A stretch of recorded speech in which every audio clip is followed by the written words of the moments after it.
Stefano Sarrizzo, al termine di questa gara, un pareggio a reti bianche qui sul campo del Ghilarza, non è stata una bellissima partita. No, assolutamente non è stata una bellissima partita, ma soprattutto non è stata una facile partita, anche perché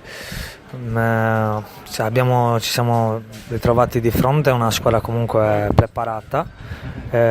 comunque che correva, quindi sul piano fisico erano messi bene. Per quanto riguarda magari le condizioni del campo ci hanno un pochettino creato dei problemi per il gioco che magari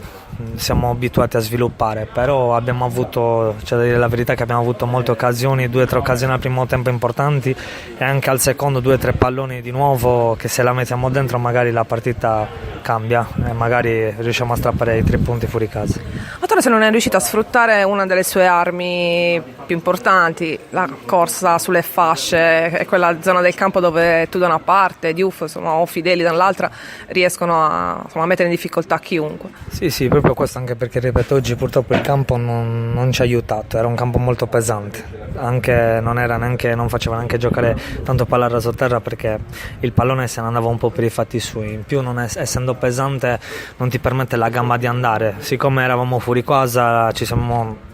interessati molto di più a non prendere gol e poi provare a ripartire coi contropiedi. Ci siamo riusciti, però non siamo riusciti a finalizzare con il gol.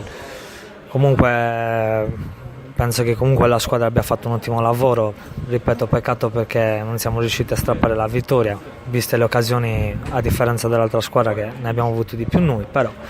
dai, seconda di Da qui si riparte. Da qui si riparte. Grazie Sarizzo.